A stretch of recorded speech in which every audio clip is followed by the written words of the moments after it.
L'actualité a été riche cette semaine, mesdames et messieurs. Bienvenue dans votre édition consacrée également à la rétrospective de la semaine. Ouverture de la session parlementaire de septembre ce lundi. Durant cette session budgétaire, plusieurs questions politiques seront aussi examinées dans le projet de révision constitutionnelle. Cet enfant congolais qui allait être vendu aux États-Unis ont été découverts entre les mains de leurs ravisseurs, 2 femmes et un homme, à la frontière entre la RDC et la Zambie par la Direction générale des migrations. Et puis, lutte contre la fièvre hémorragique Ebola, toutes les batteries sont mises en marche par le gouvernement pour contenir l'épidémie à Djera, épicentre de la maladie.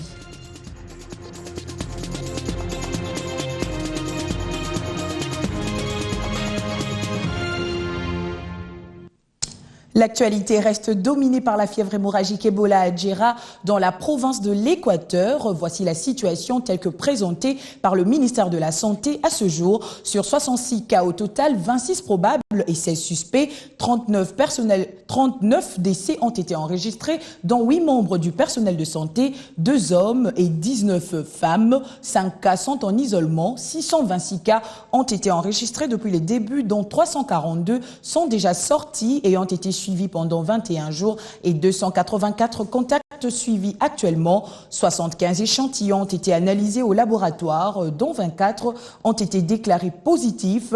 Les travaux de cantonnage manuel financés par le gouvernement se poursuivent normalement et sur les 32 km qui lient Lokulia à Wati-Kengo, 26 sont accessibles ce jour. La rentrée scolaire aura bel et bien lieu ce lundi 15 septembre. Ceci facilitera le transport des cas au centre de traitement de Lokolia et retenez que sur les 5 cas de la ville de Lissala, tous sont négatifs. C'est la rentrée scolaire et on ne perd pas de vie que la maladie à virus Ebola est décrétée en RDC dans la province de l'Équateur. Et pour prévenir cette épidémie ici à Kinshasa, les autorités du moins de certaines écoles ont pris des précautions en plaçant des lave-mains devant chaque classe. Respect d'hygiène oblige. C'est l'heure du goûter. Premier jour de classe, première récréation après plus de 2 heures de prise de contact et d'introduction aux premières leçons. Retrouvailles pour certains, après 2 mois de vacances, l'occasion de se raconter ces moments de grande détente passée. Et pour les nouveaux, on ne s'est pas encore familiarisé, c'est la solitude, mais sûrement pas pour longtemps. Ici au petit collège EPA 1 Notre-Dame, dans la commune de La Gombe, les autorités sont à l'offensive contre la fièvre à virus Ebola. Devant chaque classe, des lave-mains sont placés pour que chaque élève se lave les mains après la toilette, le manger ou les jeux. Je viens de laver les mains. Que maman m'avait dit qu'il y avait une maladie qui s'appelait Ebola. C'est ça, on m'avait dit de laver les mains si je viens de la toilette. Je vais laver les mains pour ne pas que les maladies de choléra me transmettent. Parce qu'il faut laver les mains avant de sortir et puis avant d'entrer en classe. Et puis avant de manger. Si on lave les mains avant de manger, si tu viens de la toilette, il faut laver les mains. Voici ici un exemple à suivre dans le souci du respect des règles d'hygiène, mais qui devrait être constant et bien suivi. Vous le savez, élèves et enseignements ont repris le chemin de l'école. Bien que timide, la rentrée des classes a bel et bien eu lieu le lundi 9 septembre. Le gouvernement a inauguré quelques écoles destinées à accueillir des élèves dans des conditions de scolarisation commodes. Une rentrée des classes apaisée. Rentrée scolaire 2014-2015, c'est le lancement de tout un programme ambitieux. En tête de file, le chef du gouvernement pour affirmer que la RDC veut reprendre sa place de système éducatif crédible. L'objectif étant celui de réussir un enseignement de qualité et accessible à tous. Pour illustration des nombreuses écoles construites sur financement gouvernemental, le Premier ministre Augustin Matata Ponyo a fait le déplacement pour la remise officielle de l'EP10 Ngaba, 6 salles de classe, des manuels scolaires et des bancs de qualité. Tout ceci entre dans le cadre du projet PRIS, projet de réhabilitation et de construction des infrastructures scolaires. Et pour le ministre de l'EPSP, la conjonction des efforts vise la maîtrise du pire. Les efforts du gouvernement dans le domaine de l'éducation commencent à porter leurs fruits. En effet, lors de la première revue conjointe du plan intérimaire de l'éducation, tous les partenaires éducatifs ont reconnu la résilience du système éducatif congolais. Un budget de 16% réservé à l'éducation 133% du taux d'admission en 2012-2013. Sur 100 élèves qui entrent en première année primaire, 72 arrivent en 6e primaire. Ni l'école à construire par an pour offrir aux apprenants un meilleur cadre d'apprentissage. Le Premier ministre Matata Ponyo est convaincu que le moment est venu pour que l'enseignant, respectueusement appelé Monsieur le Maître, retrouve sa noblesse. L'éducation ne se résume pas à la construction des écoles. Ce serait une fausse image d'améliorer l'éducation. Non seulement nous construisons les écoles, nous mettons les bancs de qualité et vous avez vu, nous distribuons des livres de qualité. C'est pour vous dire que l'amélioration de l'éducation s'est faite de manière globale. Nous faisons la construction des écoles, la distribution des livres, l'amélioration des conditions de vie de l'enseignant et nous voyons aussi la formation des enseignants, nous voyons aussi la didactique pour que l'enseignant qui est bien formé pour transmettre l'éducation puisse avoir les outils didactiques nécessaires pour arriver à une formation globale de l'enfant. Voilà. Acte de responsabilité également, le gouvernement a demandé aux élèves de Boyende à Djira de prolonger leurs vacances. Ils reprendront les chemins de l'école le 15 septembre prochain. Juste le temps de renforcer les stratégies de prévention de la fièvre hémorragique à virus Ebola. Le Nord Kivu vient de se doter de sa première école d'excellence qui ne recevra que les élèves ayant reçu avec plus de 70% au test national de 20 d'études primaires, une école dénommée École du cinquantenaire, construite sur fonds propres du gouvernement Julien Paluku et du gouvernement provincial dirigé par Julien Paluku, voulais-je dire, et dont l'inauguration a eu lieu ce mardi. L'on y retrouve plusieurs sections comme la pétrochimie, la construction et l'aviation civile. Et c'est les conseillers du chef de l'État en matière socio-culturelle, Masuga Rugamika, qui a procédé à son inauguration. Le Nord Kivu est une terre riche en pétrole, en gaz méthane, en coltan, or et autres. Pour que ce ventre mou de la République démocratique du Congo se porte mieux, il est utile d'adapter les besoins actuels aux filières de formation. L'école du cinquantenaire est une école pilote, une école de référence. C'est son initiateur, le gouverneur Paluku, qui a utilisé tous ses vocabulaires. Soucié d'encourager la jeunesse congolaise à l'excellence et de former une élite intellectuelle capable de transformer les ressources potentielles de la province en richesse répondant aux besoins socio-économiques de la population, il a été décidé, dans le cadre du programme d'action du gouvernement provincial, de la création d'une école de référence, mais devant accueillir que des élèves qui ont fait preuve d'excellence tout au long de leur cursus scolaire. Pour votre information, ne sont admis à cette école que les élèves dont le pourcentage est situé au-dessus de 75%. C'est dans cette optique qu'en date du 23 août 2010, j'ai procédé à la pose de la première pierre pour la construction de ce gigantesque complexe scolaire de l'école du cinquantenaire. 22 salles de classe, une bibliothèque bien remplie, des salles de laboratoire et de pratique. Les 300 élèves, dont une centaine de pensionnaires, ont tout ce qu'il faut pour sortir d'ici. Ingénieurs en pétrochimie, en électronique générale, ingénieurs civils ou encore aviateurs civils. Même les filles s'y essayent. Pour construire et équiper ce chef-d'œuvre, environ 2 millions de dollars ont été payés cash par le gouvernement Paluku qui en est à son 17e établissement scolaire érigé sur fonds propres. Je suis donc l'homme le plus heureux aujourd'hui, car 4 ans après, en dépit de toutes les contraintes auxquelles les travaux de construction de la présente école se sont vidés, nous pouvons toucher de nos mains cet édifice.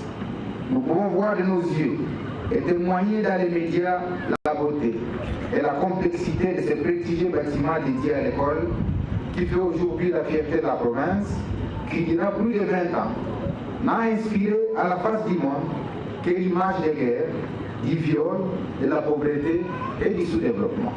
C'est un grand jour pour le Nord Kivu. Le chef de l'État s'est fait représenter par son conseiller principal chargé du social. Il a salué cette réalisation grandiose en dépit de ce qu'on appelle effort de guerre. Julien Paluku a confié les commandes de l'école à une religieuse et on se croirait dans les grands collèges et lycées catholiques de renom qui ont formé les plus grandes figures de notre société. Revenons à Kinshasa. Le chef du gouvernement est rentré hier samedi après quelques jours de visite officielle en Allemagne. Avant de prendre son vol pour la RDC, il a eu des échanges fructueux avec quelques officiels allemands, notamment la vice-présidente du Parlement, le ministre fédéral des Affaires étrangères et des opérateurs économiques, membre de l'association économico-germanique. Au ministère fédéral des Affaires étrangères à Berlin, le pays de Joseph Kabila Kabange en honneur avec son drapeau flottant à côté de celui de la République fédérale d'Allemagne. Ici, le Premier ministre de la République démocratique du Congo, Matata Ponyo Mapon, a eu accès aux archives portant sur l'histoire de l'Afrique dès 1885. Des archives riches en images et contenus qui ont édifié le Premier ministre congolais. Le soutien aux efforts de développement de la République démocratique du Congo a été réitéré par les officiels allemands. À Bundestag, c'est une rencontre en bilatéral le 12 septembre 2014 entre le Premier ministre congolais et la vice-présidente du Parlement allemand, Madame Claudia Roth. Des questions d'ordre politique et socio-économique ont largement été évoquées entre les deux personnalités. Des échanges qui ont davantage permis de renforcer les liens de coopération entre la République fédérale d'Allemagne et la République démocratique du Congo. Petit moment d'échange des présents, une manière de cheminer dans l'harmonie. La journée du Premier ministre congolais a été bouclée le vendredi dernier par cette rencontre entre les hommes d'affaires membres de l'association économique germano-africaine. Parlant au nom de l'association, l'intervenant a reconnu les opportunités d'affaires qu'offre l'Afrique et plus particulièrement la République démocratique du Congo. Les entreprises allemandes peuvent contribuer de plusieurs façons à la croissance future des économies africaines et aussi en bénéficier. Par exemple, dans les domaines du développement des infrastructures, de l'énergie, de l'ingénierie ou de l'industrie de la santé. L'eau et les eaux usées sont également une priorité de la coopération au développement avec la RDC. L'Afrique foraine, Monsieur le Premier ministre, votre pays est un marché d'avenir dans lequel de nombreuses possibilités sont offertes dans ces secteurs à bien des égards. Les portes du pays de Joseph Kabila sont largement ouvertes pour accueillir les investissements directs allemands, a rassuré le Premier ministre congolais. Un reportage de nos confrères de Digital Congo. C'est dans son cabinet de travail qu'Obamina Kunjalanjoko, président de la Chambre basse du Parlement congolais, a reçu mardi les gouverneurs des 11 provinces de la République démocratique du Congo. Plusieurs sujets ont été abordés. À l'issue de cette rencontre, les administrateurs des provinces ont fait savoir qu'un suivi s'imposait quant à l'application des différentes résolutions prises. Cela n'arrive pas tous les jours. Les gouverneurs des provinces reçus en audience par le président de l'Assemblée nationale. Accompagnés du ministre de l'Intérieur, ces responsables des exécutifs provinciaux étaient ce mardi chez Obamina pour une chose claire. Nous avons sollicité et obtenu du président de l'Assemblée cette audience. C'est pour exposer quelques difficultés que nous avons dans l'application de lois déjà adoptées par le Parlement et qu'ils soient également prévenus par rapport aux lois qui sont en chantier, qui sont en préparation, de projets qui ont été déposés par le gouvernement et qui les seront, et peut-être d'autres initiés par les députés nationaux.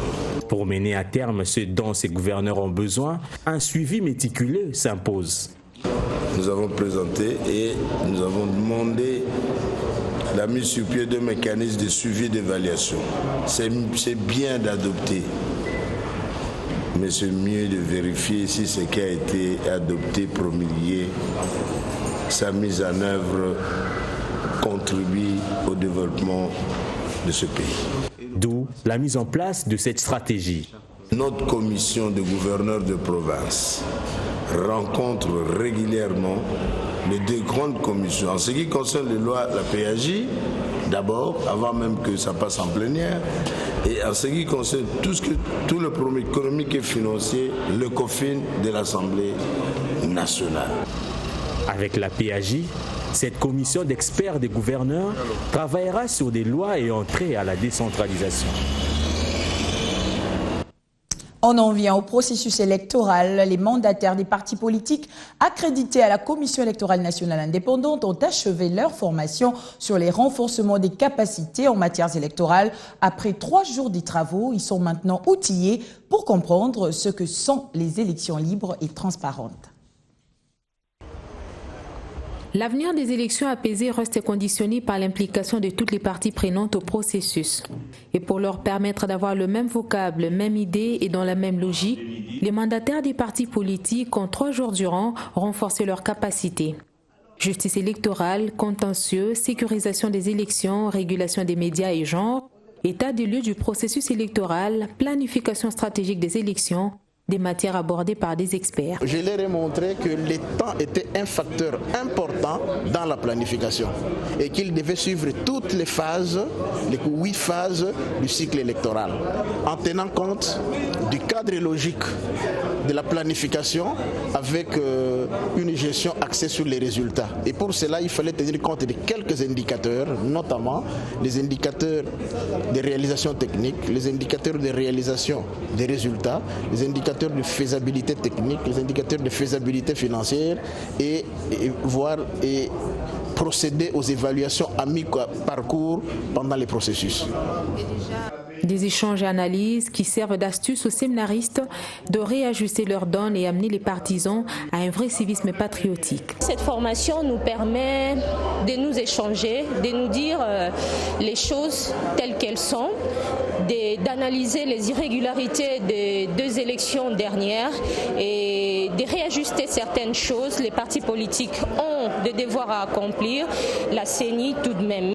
Le processus électoral, ce n'est pas l'apanage d'une simple catégorie des gens, d'une certaine catégorie déjà, cela doit être l'apanage de tout le monde, c'est-à-dire il doit avoir l'implication de tous les acteurs politiques pour que ce processus se fasse dans un climat apaisé.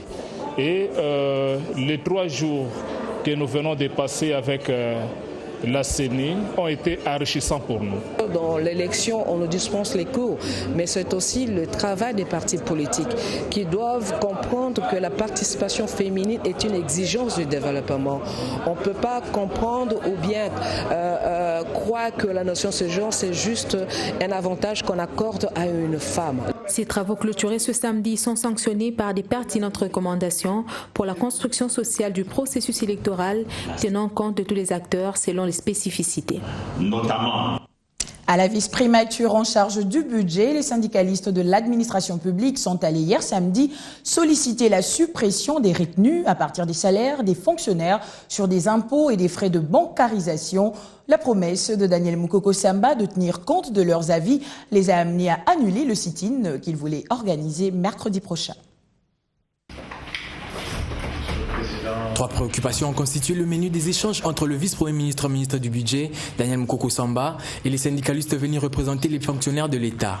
À savoir, l'augmentation de leur salaire mensuel prévu dans le budget en cours, la surséance de l'impôt sur le revenu, ainsi que la retenue sur les frais bancaires. Le vice-premier ministre et ministre du budget vient de nous rassurer qu'au mois d'octobre, ces 17 000, qui est une libéralité parce que ça n'a pas été négocié par nous, seront d'application.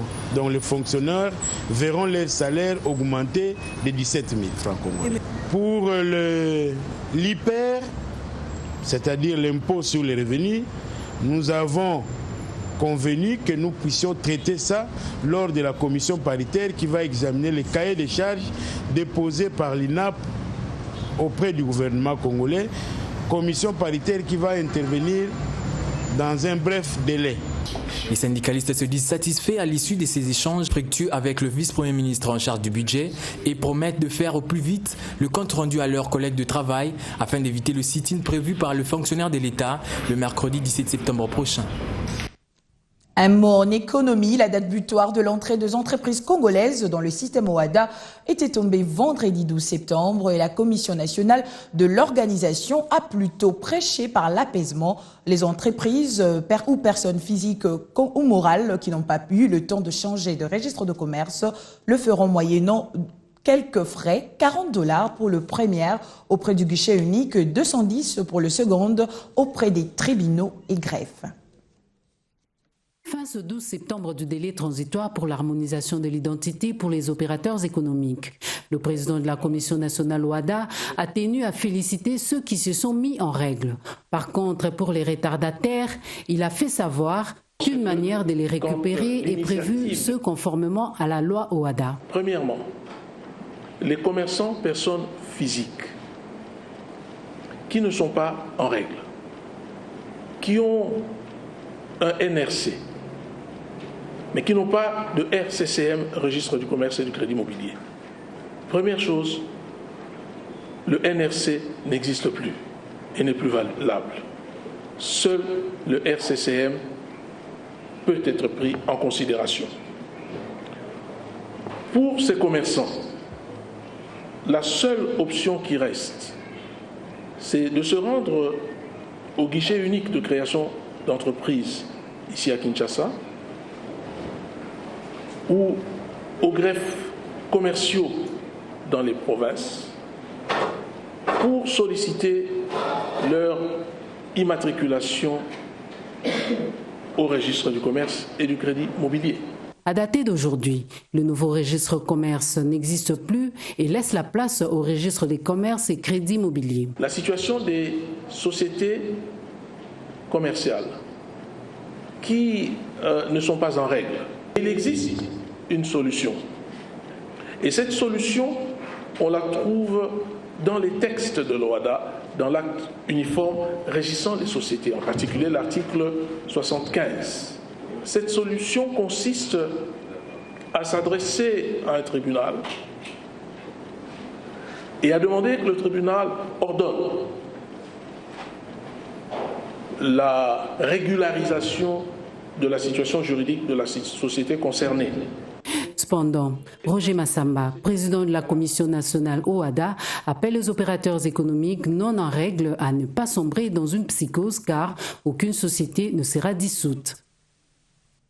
Le ministre en charge des infrastructures, travaux publics et reconstruction, Fridolin Kasushi-Musoka, est descendu hier sur la place Royale se rendre compte de l'évolution des travaux des réhabilitations des immeubles de l'État qui serviront de cadre à quelques ministères ainsi que de l'administration publique. Ces travaux confiés à 3 entreprises distinctes évoluent de manière appréciable et devraient être achevés en début de l'année prochaine. Actuellement, s'effectuent des travaux de finition intérieure. Commencé le 5 mars 2014 sur financement du gouvernement de la République, les travaux de réhabilitation des immeubles de la place Le Royal sont prévus pour durer 11 mois. L'objectif est d'y installer au final certains ministères avec leurs administrations pour assurer une productivité plus accrue. Samedi 13 septembre, le ministre en charge des travaux publics y a effectué une visite d'inspection. Il a pu constater qu'à l'heure actuelle, les travaux de démolition de certains pans de murs et de construction d'autres en vue de modifier ces immeubles qui jadis étaient à usage résidentiel en bureaux sont terminés et c'est les finitions intérieures qui occupent présentement les ouvriers des 3 entreprises titulaires de ce marché. Câblage, tuyauterie posée, dans la plupart de ces bâtiments, l'on pose déjà les portes en bois, fait localement en usant du bois appelé Kambala. Les fenêtres seront en aluminium et Fridolin Kasushi a eu l'occasion d'en apprécier quelques échantillons. L'on sait également voir dans tous ces bâtiments la pose des structures qui porteront les faux plafonds. SZTC, firme chinoise, Sogedi, société de droit italien et EGC, entreprise congolaise, rivalisent d'ardeur pour boucler ce chantier dans les délais. Direction la province orientale, l'accès et la sortie dans la ville de Bouta par route devient désormais aisé grâce au nouveau pont jeté sur la rivière Longa par l'Office des routes sur financement de la Banque mondiale et de la coopération britannique. Dans le cadre du projet ProRoute, le directeur général de l'Office des routes a été présent lors de la cérémonie d'inauguration présidée par le commissaire de district adjoint du Bazuélé. Avec une portée de 24 mètres linéaires, le pont Longa a une capacité de 25 tonnes. Il est jeté sur la rivière qui porte le même nom et situé à 8 km de Bouta sur la nationale numéro 4. Les travaux de construction ont pris en tout et pour tout 12 jours. 12 jours pour rétablir le trafic sur cet axe routier dont l'importance n'est plus à démontrer pour une population qui fait de l'agro-pastoral son activité quotidienne. Il va sans dire que l'évacuation des produits agricoles vers les centres de négoce passe par cet ouvrage. L'occasion s'offre pour nous de remercier le président de la République, chef de l'État, Joseph Kabila Kabange, pour son programme de la révolution de la modernité, grâce auquel nous sommes bénéficiaires de cet ouvrage ainsi que de la réhabilitation de la route nationale 4 qui nous relie au chef-lieu de notre province et avec la province sœur de l'Équateur par la sortie de Bunduki. La protection de l'ouvrage et le respect des tonnages, ce sont les maîtres mots lancés par le directeur général de l'Office des routes. Je voudrais inviter toute la population, les autorités locales, à aider à ce que ce pont puisse être vraiment utile pour la population. Il ne faut pas autoriser que les gens commencent à passer avec des charges de 100 tonnes. Et nous risquons de perdre ça. Visiblement, nous étions en face d'une population contente de voir enfin le pont Longa refaire surface dans cette partie du district du Bas-Jouélé. Et avant de nous séparer, voici les programmes des funérailles de la défunte mère de l'ambassadeur Ileka, Madame Élise Libakabinda. Mardi 16 septembre, 12h, levée du corps des cliniques Ngaliema. 12h30 à 13h30, recueillement au domicile de la défunte au 348 avenue de Tropica Limité. 14h, départ pour espace Beauvant derrière le Palais du Peuple. 18h, hommage, recueillement et messe. Mercredi 17 septembre, 10h à 11h, dépôt des gerbes de fleurs.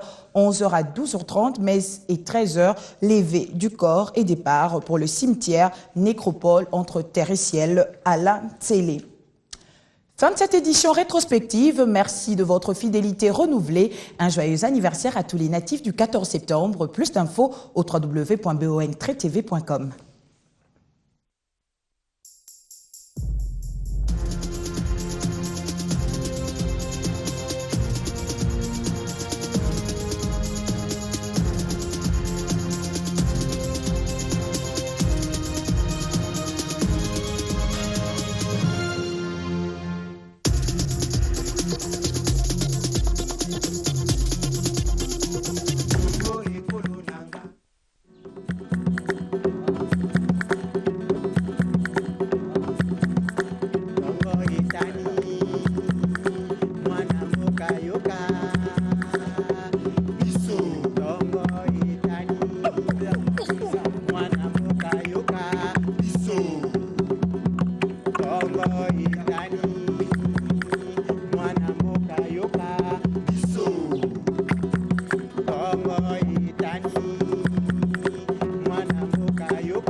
Petite Scotty, c'est quoi ça? Ça ne peut pas marcher avec ton frère là si c'est ton ami là. Hein?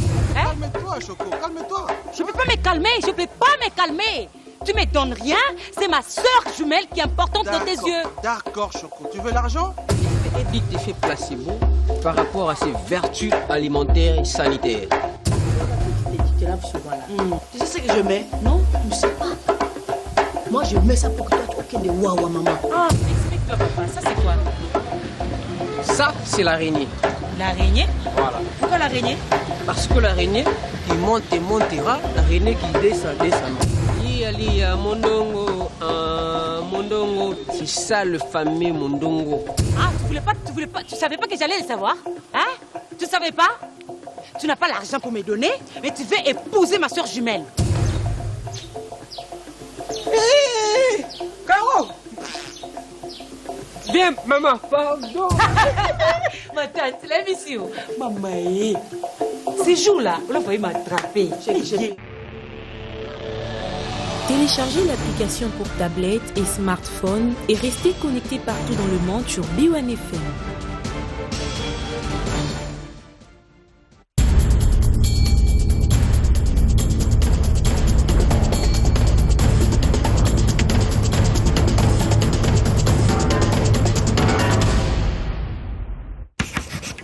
Vous êtes encerclé par une bande de méchants. Que faire? Réponse A. Vous chantez une berceuse pour les calmer. Réponse B. Tu dois savoir qui je suis. Cerné par des femmes magnifiques, mais dangereuses. A. Vous appelez votre maman. Maman? B. Je vais en finir avec cette vipère. Ces femmes n'ont vraiment aucun scrupule. Vous êtes seul face au gardien de but. A. Vous tentez de le marabouter. B. Oui, c'est un rêve! Debout des Africains! Mais oui! Les plus grands programmes sont prêts pour une rentrée de folie sur les chaînes Canal+, à seulement 24 000 francs congolais par mois. C'est ça qui est la vérité.